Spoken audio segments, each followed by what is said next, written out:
Welcome back, ladies and gentlemen, to another episode of Watch Me Wrench with your host, Mr. Wrench. Today I'm working on my Jeep Grand Cherokee Overland with a 5.7 Hemi. This is a WK2. And what's going on is I've been having the engine light come on for quite some time. I haven't really addressed this issue. We're going through this pandemic here, and I've just been taking care of a lot of other stuff. So I've just been hooking up my little diagnostics, scanner, and I've just been erasing the code. Then it comes right back. So I'm finally have some downtime, so I'm going to address the issue. When I go and I fill up with gas, and when I get back in the car, the inside of the car reeks of gasoline. It's just like the fumes are entering the cabin here, and it only lasts for like 5 minutes. And obviously I roll down the windows and I drive with the windows down. After 5 minutes it goes away, but it's really strong presence of gasoline smell. So I've been getting two codes. I've been getting let's take a look here,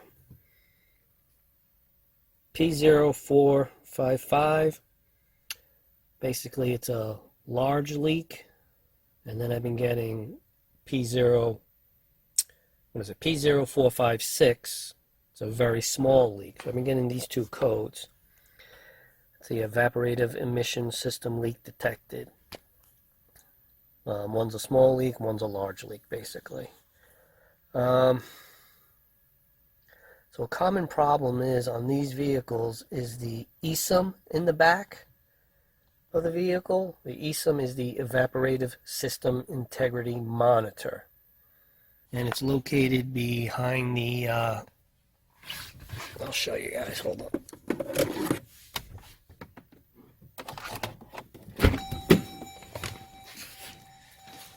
So the ESUM is located up here, underneath this liner here. So you got, some people say you gotta take the wheel off, some people say you don't. I'll take it off just to give myself more room.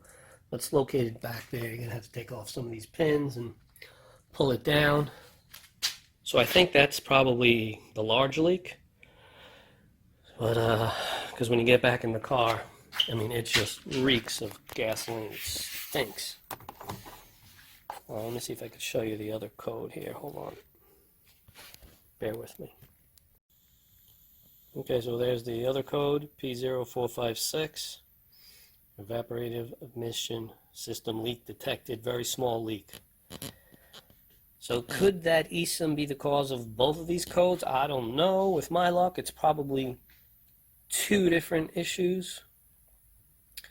I do have the ESUM, however, I don't have the gasket, the seal. The seal for it is part number 6832141AA, vacuum canister seal. So I'm just waiting for the seal so I could address the ESUM. Alright, so I was doing some research on what else could be the cause of those two codes, and there's an EVAP purge valve underneath that cover there, and sometimes the lines break going to that EVAP purge valve. So all you have to do is remove that cover. That just pulls up. So I'm going to remove that cover, and let's check out the EVAP purge valve. I'll be back. Okay, so this is the EVAP purge valve, and sometimes these lines break. Oh, wait a minute. Oh yeah, this one is cracked. Is it? Yeah, it's cracked. Hold on, let me get a better view here.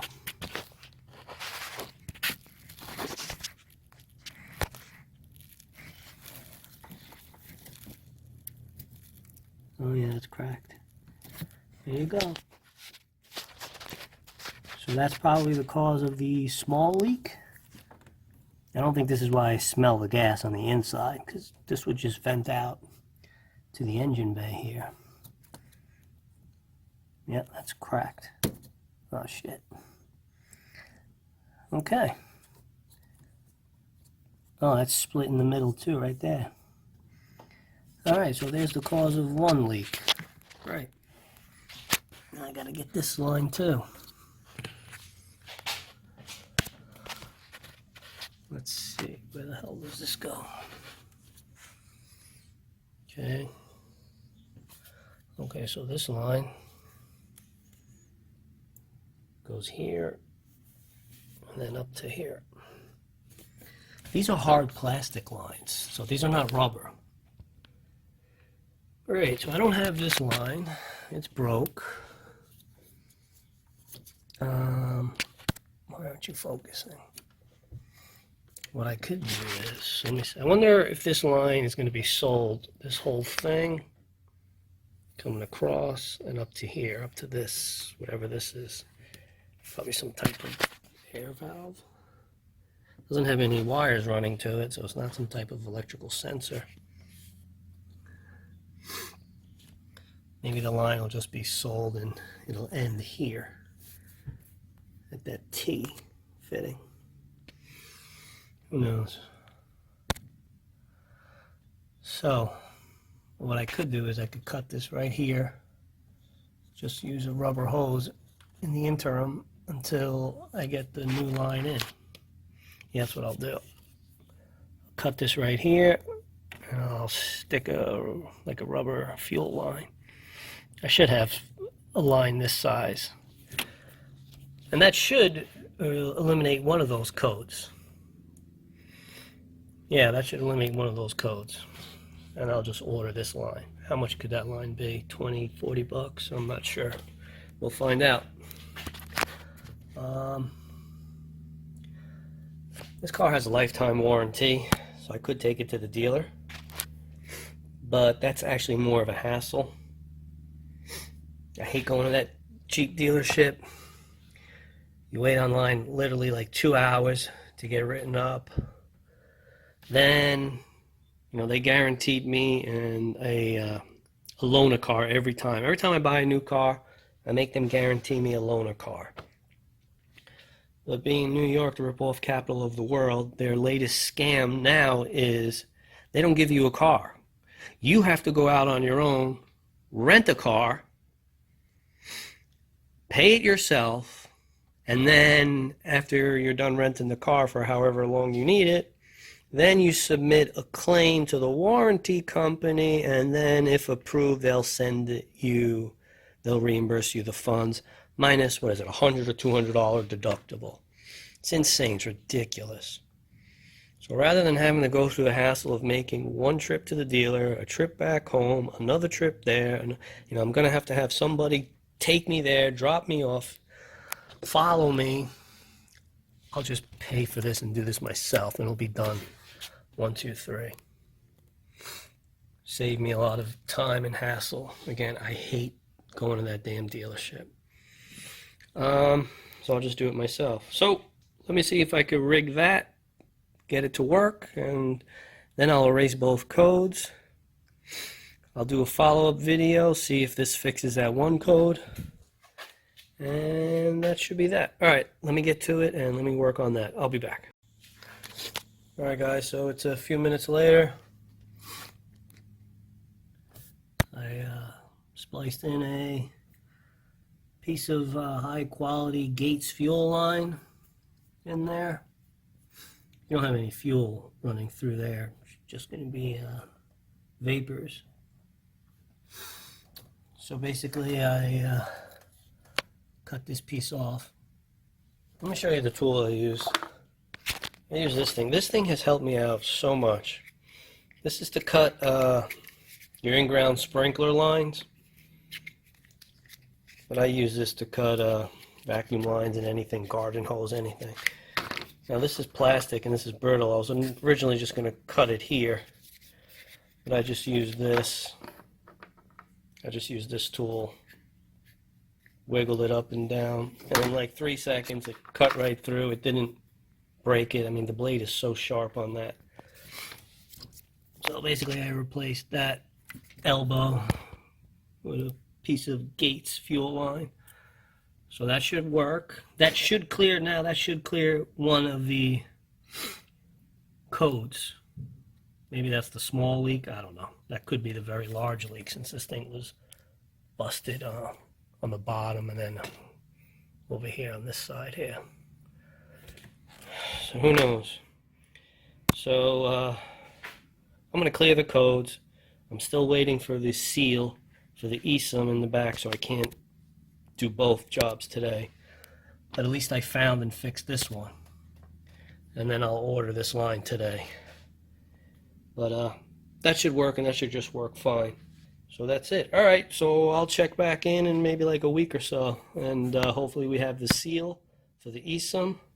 I'll show how to do that job, and I'm going to clear the codes now, and hopefully only one code should come back. All right, I'll be back. All right, guys, welcome back. So it is like a month later since I installed that little rubber hose there because the plastic line cracked. I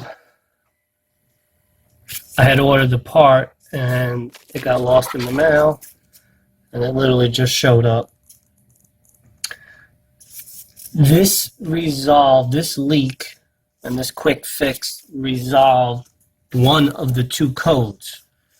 It resolved Po455, which was the Evaporative Emission Systems Leak Detected Large Leak. The Po456 Evaporative Emission System Leak Detected Small Leak the car still has, and I believe that is the ESUM located in the back, and we'll get to that next. And also, I had previously believed that the ESUM in the back was responsible for that terrible smell of fuel that I would smell inside the cabin of the car after I would fill it up. But it was this. So after I did this little quick patch here, which worked, I never had that smell again inside the cabin. And again, this was responsible for the large leak. So the small leak warning light came on, the Po456. I still have that problem. So hopefully right now we can install the replacement part for this. Hopefully it's not too difficult. All right, I'll be back. Okay, guys, so here is the replacement hose. This is Mopar part number 68189065, A for Adam, D for David. Hose Purge, that's the name of it. So basically you're going to disconnect this red clip here, this red clip here, pull it off of here, little mounted area, little mounting point there, and then install this one.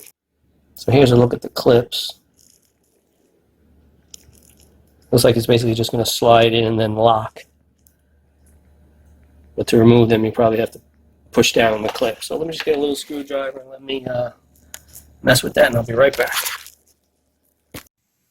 Alright, so I got the hose off. It was very tricky. So basically I had to disconnect the hose here, and then here, and then pull it off that little bracket there. This one did not want to come off. So let me take you to the bench and I'll show you how to do this.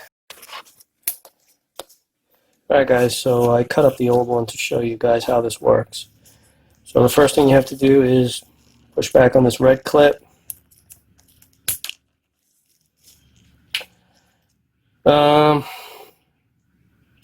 It doesn't necessarily have to come off. It could just come out like 1/4 of an inch and then it's disengaged. And then you have to push down on this side.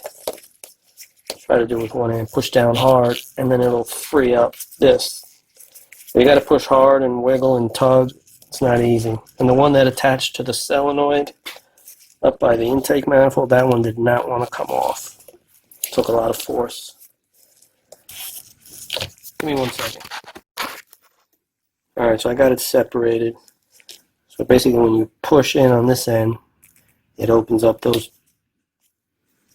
two tabs there. See? But it's not easy. Alright, so let me get the old one in and let me get the new one in and then we should be done. Alright. Give me 1 second. Maybe I can do this with one hand here.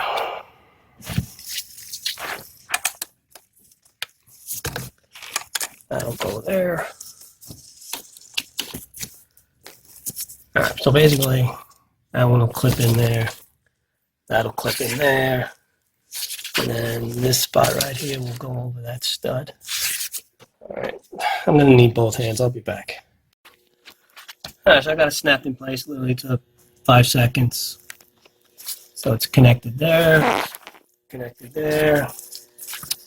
I've got this end with that little stud.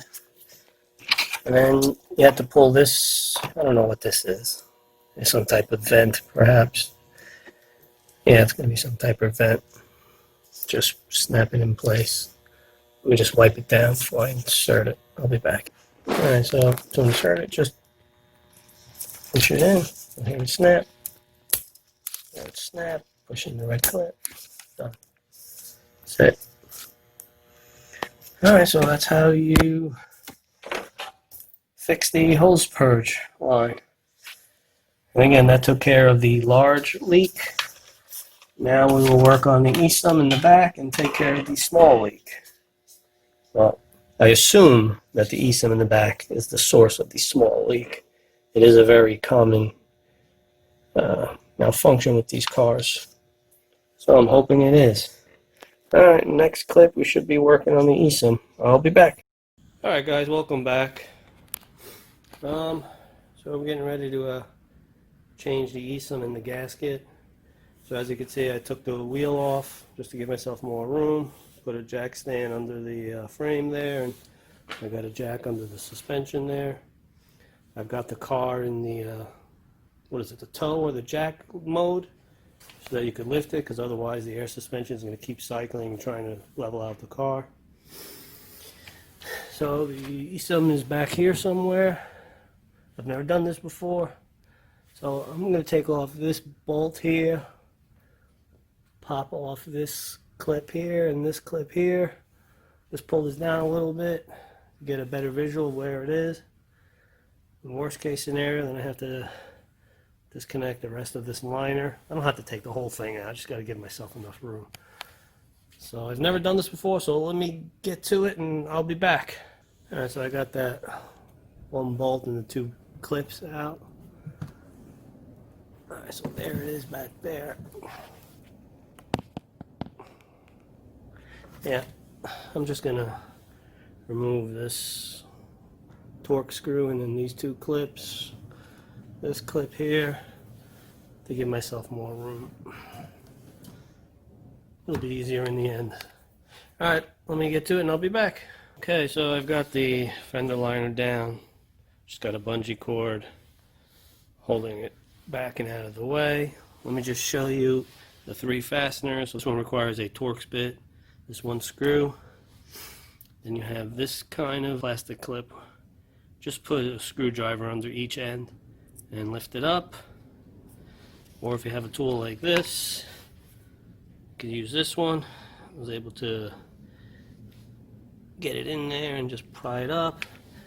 And then the other type of clip that they use, the other type of fastener, is this one here.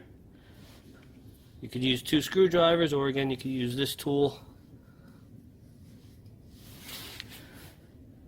and just pry up and it'll pop out. So those are the 3 fasteners you have to contend with. There's the ESUM. It's this white little unit here, and then there's a gasket. You got this one connection you gotta undo, and then this one hose for emissions. This actually looks like it's wet. You can see here.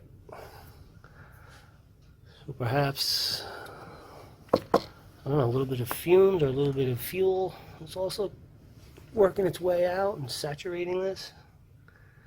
I don't know, unless it's also leaking from here or here.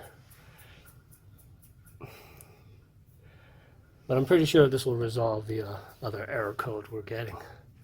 Alright, so let me just undo this. How do you take this off? Alright, let me just figure this out. I don't want to snap it. I'll be right back. Alright, so to remove this one electrical connection, just push down on the tab here. And it lifts up, and then you can just pull it out. And then if you look here under the ESUM, it looks like there's a safety tab so it doesn't rotate and come loose on its own. Pull that tab back and then either rotate this clockwise or counterclockwise. I don't know. Let's see if I can do this now with one hand. Okay. There you go. And there's the seal that you also have to replace. You always have to replace this seal. Never reuse this seal. So now just disconnect this one, probably a vent line. Disconnect this, pull it out, and swap in the new one with the gasket. Alright, let me get to it and I'll be back. Okay, so here is the old one, the old ESUM. Here is the new one. Always compare your parts, line them up, make sure they have all the same features, same little tabs. So here's the part number for the ESUM. This is the stock gasket, that's what usually leaks. But here's the new gasket. So it's completely different. Same outer diameter, same inner diameter. It fits in that groove just fine. Here's the part number. So I just called the dealer because I was concerned, but they said that is the right part number and that they made a revision to the gasket. It appears to be a little thicker. The stock one has like a channel in it. You can see that on both sides. I'm going to wipe the surface here down, and then I'll just put the gasket, put the new ESUM on, put the hose. Always check your hose. Go like this, see if they have cracks. This one doesn't, it's in good shape. If it does have cracks, always trim it. You could trim it back a little bit. Don't trim too much because you don't know if you're going to have enough room. But always trim it so you have some fresh, good rubber. And I'm going to put a zip tie on there just to hold it. And alright, I'll be back. Okay, so I got the gasket in there, the new gasket. It's nice and snug. You'll have to finagle with it a little bit. Let me see if I can just snap this in place with one hand.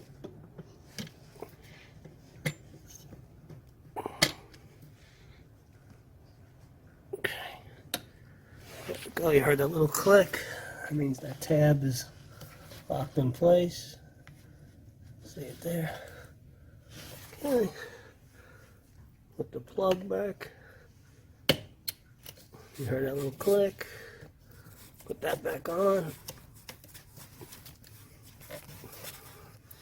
That's it. The job is done.